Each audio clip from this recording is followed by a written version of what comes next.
ஆலமா மரத்தின் இளமேல் ஒரு பாலகனாய் ஞாலமேழுமுண்டான் அரங்கத் தரவினையான் கோலமா மணியாரமும் ஒத்துத்தாமமும் முடிவில்லதோரிடில் நீலமேனி ஐயோ நிறை கொண்டதென் நெஞ்சினையே.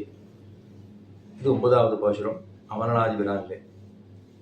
இதுகாரும் ஆழ்வார் லோகசாரங்கம் இவருடைய திருத்தோள்களிலே எழுந்துருளி அப்படியே திருவரங்கத்தினுடைய வீதிகளுக்கெல்லாம் உள்ள வந்தார். வந்து சேர்ந்து பெரியபெருமாள் திருமுன்பே கொண்டு வந்து நிறுத்திட்டார்.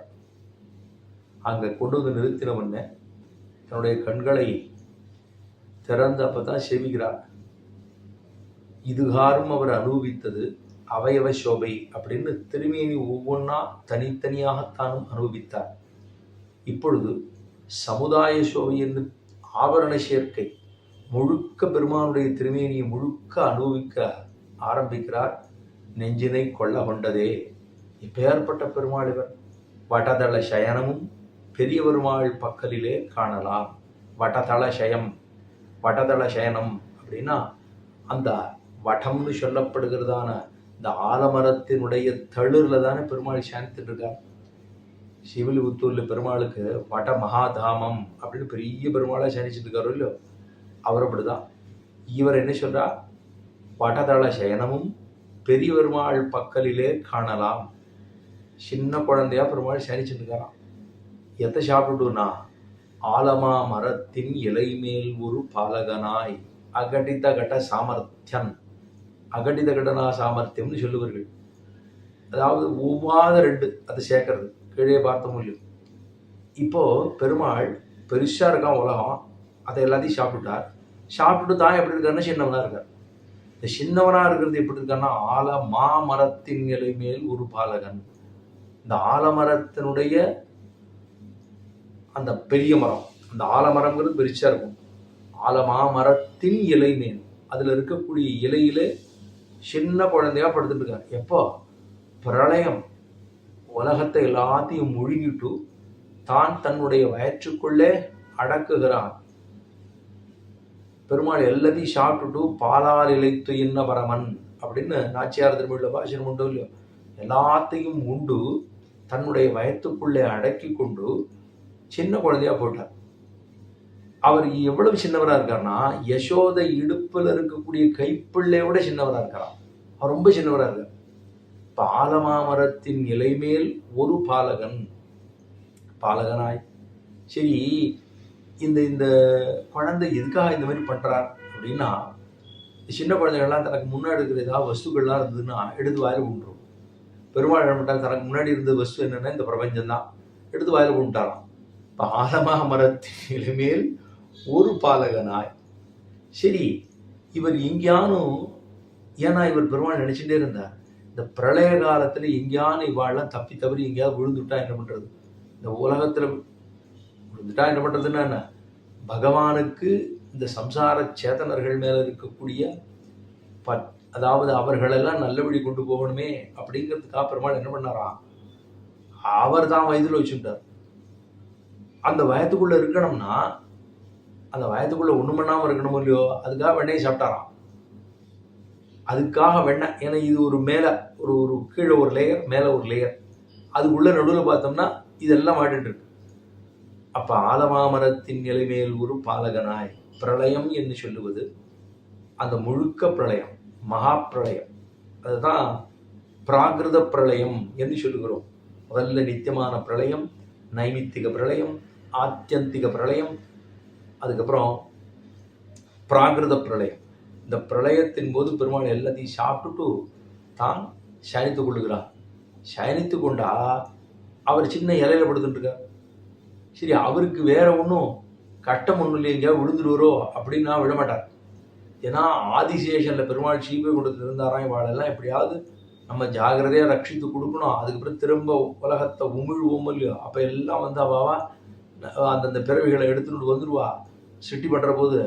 அது வரைக்கும் ஜாகிரதையா இருக்கணும்னுட்டு அங்கேருந்து சறுக்கலா வந்து சறுக்கி வந்து திருவனந்தாழ்வான் மேல வந்து விழுந்து அங்கேருந்து கீழே வந்து இங்கே படுத்துட்டாராம்.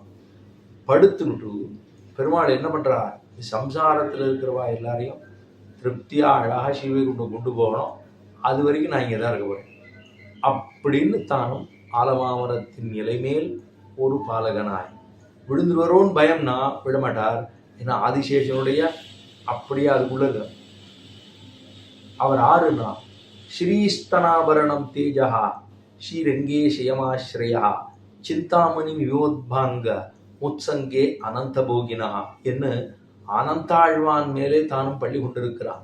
ஸ்ரீஸ்தனாபரணம் பெருமாள் அப்படி பிராட்டியோடு சேர்ந்திருக்கக்கூடிய சேர்க்கை.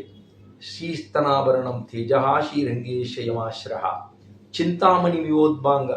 இந்த ஆதிசேஷனுக்கு மேல கோலமா மணியாரமும் அது எவ்வளவு விலமதிக்க முடியாத அளவுக்கு ரத்தனம் என்ன, மாணிக்கங்கள் என்ன, இதெல்லாம் சேர்த்து செய்யப்பட்டதாக இருக்கக்கூடிய அத்தனை ஆச்சரியமான அந்த திருமேனி ஒன்றும் விலை மதிக்க முடியாது.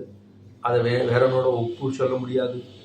அந்த திருமேனியை பார்த்தா மாணிக்கமான ரத்தனமான அந்த திருமேனி அத்தனை உயர்ந்த திருமேனியோ இல்லையோ. பெருமானுடைய திருமேனிங்கிறது ரொம்ப உயர்ந்த திருமேனி. அப்படி ஆலமா மரத்தின் இலைமேல் ஒரு பாலகனாய் ஞானமேழும் உண்டான். இந்த 7 உலகத்தையும் தேர்ந்து உண்டுட்டார், எல்லாத்தையும் சாப்பிட்டார். ஞானமேழும் உண்டான். அவர் அப்படி சாப்பிட்டுட்டு எங்கே வந்து படுத்துட்டார்னா, இந்த சம்சாரத்தில் இருக்கிற கடலில் இருக்கிறவாள் எல்லாம் சம்சார கடல்னு ஒரு கடல் இருக்கும் இல்லையோ. நமக்கு தெரிஞ்சது இந்த கடல் இந்த பக்கம் கிழக்க இருக்குது, மேற்க இருக்குது, தெற்க இருக்குது அப்படின்னு இந்த கடல்லாம் சொல்கிறோம். ஆனால் இது ஒரு கடல் இருக்குது. இது என்ன கடல்னா, இதுதான் பெருத்த கடல். உலகத்திலேயே ஏதோ பெரிய கடல் ஒன்று இருக்குது அப்படிங்கிறாலும் இல்லையோ. அதை விடலாம் பெரிய கடல் தான் சம்சார கடல். இந்த சம்சார கடலில் இருக்கக்கூடியவர்கள் எல்லாம் நல்லபடியாக கொண்டு வந்து சேர்க்கணும் அப்படின்னு எம்பெருமான் அங்கே இருக்கிறவ இங்கே விட்டார். அப்படி வந்தது தான் ஒரு பாலகனாய் ஞாலமேடு உண்டான். சாப்பிட்டு என்ன பண்ணிட்டாரா, சாணிச்சு விட்டார். இங்கே அரங்கத்தரவினையா, அரங்கத்திலே திருவரங்கத்திலே ஒன்றும் கவலைப்பட மாட்டான், எங்கேயும் விழுந்துட மாட்டார். ஸ்ரீரங்கத்தில் தான் திருப்தியாக இருக்கார், சாணிச்சுருக்கார். அரங்கத்து அரவு அணையான். அந்த ஆதிசேஷ படுக்கையின் மேலே தானும் அணைந்து கொண்டு, ஏன்னா அது விழுந்துறார். பெருமாள் அனந்தாழ்வான் பார்த்தோம்னா அவர் அப்படி மூச்சு இப்படி இழுத்தார்னா அப்படி அந்த ஒரு பக்கம் அப்படி முட்டிக்கும், இந்த பக்கம் மூச்சை விட்டார்னா இந்த பக்கம் முட்டிக்கும். இப்படி பெருமாள் அப்படியே இந்த நீர்ப்படுக்கையெல்லாம் இந்த காலத்தில் வந்துட்டு போயிருக்கும். அது ஆதிசேஷன் தான், அவர் தான், பெருமாளுக்கு மட்டும்தான் அது ஒக்கும். அப்போ அங்கே அரங்கத்தரகு நினையான் எப்படி இருக்கா அது படுக்கைனா கோல மாமணியாரம் ஆபரண சேர்க்கைன்னு கீழே சொன்னேன் இல்லையோ. அப்போ கோல மாமணியாரம்னா விலை உயர்ந்து இருக்கக்கூடிய அந்த திருமேனி, எப்பேற்பட்ட திருமேனி எல்லாத்தையும் சேர்த்து பூர திருமேனியிலேருந்து காட்டவே கண்ட பாதகமலம் நல்லாடை உந்தி தேட்டர் முதரவந்தம் திருமார்பு கண்டம் சிப்பாய் வாட்டவல் கண்கள் மேனி முனியேறி தனி புகுந்து கண்கள் சொன்ன மேனிட்டார் பாருங்க. இந்த கண்களுக்கு அப்புறம் மேனி. அப்போ அந்த மணி மேனின்னு சொன்னால் முழுக்க அந்த திருமேனியை முழுக்க சேவிக்க ஆரம்பிச்சு. இது வரைக்கும் தனித்தனியாக சேவிச்சா, இப்போ திடீர்னு பார்த்த உடனே எல்லாத்தையும் சேவிக்க ஆரம்பிச்சுட்டா அந்த பிராப்தம் ஏற்பட்டது. மணியாரமும் முத்துத்தாமமும் முடிவில்லதோர் எழில். இந்த திருமேனியை அனுபவிச்சு முடிச்சுட முடியுமா? எப்பேற்பட்ட அழகுன்னா இதை விட ஒரு அழகு. இதைத்தான் பிள்ளவரங்காவலிதாசரிடத்தை கண்களை காண்பிக்கிறேன் வா என்று சொல்ல, இதை விட ஒரு உயர்ந்ததான திருக்கண்கள் உண்டா எம்பெருமானுக்கு என்று காட்ட அந்த திருமேனியை சேவிச்சார் பிள்ளவரங்காவலிதாசர். அதுக்கப்புறம் எம்பெருமானாரே கதின்னு இருந்தார். பொன்னாச்சி அம்மையாரோட சேர்த்து ஆளவந்தார மணக்கால் நம்பி கொண்டு வந்து நேர இவ்வளவு கீதையிலே பகவத்கீதையிலே இத்தனை அர்த்தங்கள் உண்டு, இதெல்லாம் நமக்கு தெரியாமல் போயிடுதுன்னு பச்சையிட்டார்னு சொல்ல முடியும். ராமமிஸ்ரர் அப்படின்னு சொல்லப்படுகிற மணக்கால் நம்பி ஆளவந்தார் எங்கேயோ ஒரு ராஜ்யத்தை ஆண்டு இருந்தார். அவரை போய் திருத்தணுங்கிறதுக்காக நிச்சயப்படியே தூதுவளக்கரையை கொடுத்து அவருக்கு ஆசையை ஊட்டி, அதுக்கப்புறம் ஒரு நாள் நிறுத்திட்டு, அதுக்கப்புறம் வரவே இல்லை. அதுக்கப்புறம் அவர் வந்தால் கூட்டுவான்னு சொல்லி அவரை கூட்டு வந்தபோது என்ன வேணும்னு கேட்டால், எனக்கு ஒன்று வேணாம், உனக்கு கொடுக்கறது தான் வந்திருக்கேன் நான், நீர் என்ன கொடுக்க போறீர் அப்படின்னா, தாத்தா வச்சிருக்கிற சொத்தெல்லாம் இருக்கு வாரும் அப்படி சொல்லி பணங்காசி வீடு பங்களாலாம் இல்லை, கிரந்தங்கள் அவ்வளவையும் கொண்டு வந்து எல்லாத்தையும் இருக்கே, இவ்வளவு சொத்துக்கள் இருக்கே, இதெல்லாம் ஆறு ரட்சிக்கிறது அப்படின்னு சொல்லி அவருக்கு கீதையினுடைய அர்த்தங்களை பூரா சொன்னார். பகவத்கீதையினுடைய அர்த்தங்களை சொல்ல இதை கேட்டுட்டு பகவான் இவ்வளவு அழகாக எழுதியிருக்காரு, இப்படி இருக்கக்கூடிய கண்ணனை சேவிக்க முடியுமா? அவர் துவாபரகத்துலன்னா புறப்பட்டு போயிட்டாருனா இருக்கார் வாரும் அப்படின்னு சொல்லி அவரை நேர கையை பிடித்து கொண்டு நேர மணக்கால் நம்பி மூலஸ்தானத்துக்கு முன்னாடி கொண்டு வந்து நிறுத்தினார். ஆள வந்தார். நிறுத்திட்டு திருப்பான ஆழ்வாருக்கு எப்படி ஒரு திருவேணி காட்டினீரோ அந்த மாதிரி ஒரு திருமேனியை காட்ட வேணும், இவருக்கு கண்களாலே கட்டாட்சத்தை புரிய வேணும் அப்படின்னு பிரார்த்தித்தார். எப்படி திருப்பானாழ்வாருக்கு சேவை சாதித்தீரோ அதுபோல இவருக்கும் சேவை சாதியும் அப்படின்னு சொல்ல சர்வத்தையும் விட்டார், ஆள வந்தார். அன்று தொடக்கமாக பெரிய பெருமாளே அப்படின்னு இருந்தாரோ இல்லையோ, அதுக்காகத்தான் அவர் என்ன சொல்லுவார், எப்போதுமே திருப்பானாழ்வார் வினையும் கையுமாக இருக்கக்கூடிய அந்தரங்கராக இருக்கக்கூடிய திருப்பானாழ்வாரையே கதி என்று கொள்ள வேணும்னு சிஷ்யாளுக்கெல்லாம் அடிக்கடி சொல்லிட்டே இருப்பார். ஆள வந்தார் யாமுனாச்சாரியன் அவருடைய திருநாமமும் இல்லை. அவர் அப்படி திருத்தி பணிகொள்ளப்பட்டார் மணக்கால் நம்பிகளாலே. அந்த மாதிரி திருமேனியை சேவிச்சா முடிவில்லதோர் எழில், இதுக்கு மேல ஒண்ணு உண்டா? பேர்பட்ட திருமேனி உண்டா?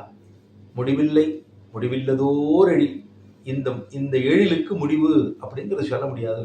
அப்பேற்பட்ட திருமேனி முடிவில்லதோர் எழில் நீலமேனி. அந்த திருமேனி எப்படி இருக்கு? அப்படியே அதாவது கொய்தல் கருணைதல் மலர் போலே அப்படியே இருக்கக்கூடியதான திருமேனி.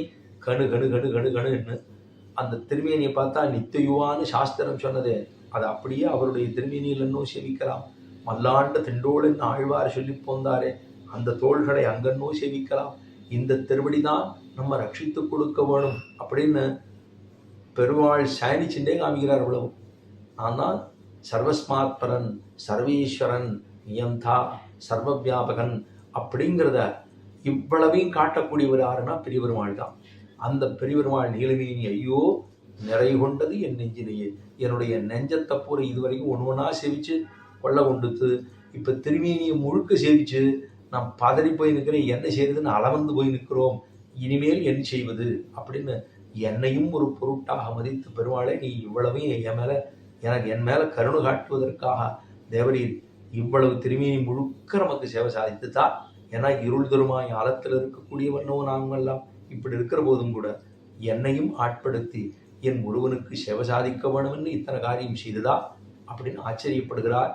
நீலமேனி ஐயோ அப்படின்னு ஆச்சரியம். ஐயோன்னு சொல்லணும்னா நீலமேனி சேர்த்துடலாம், கணவரான் ஐயோன்னு சொல்லணும்னா கணவரான்னு சேர்த்துடலாம். அப்படியே கீழே ஒரு நாள் விண்ணப்பம் பண்ணினோம். மேலும் கடைசி பாசுரத்தை அனுபவிப்போம்.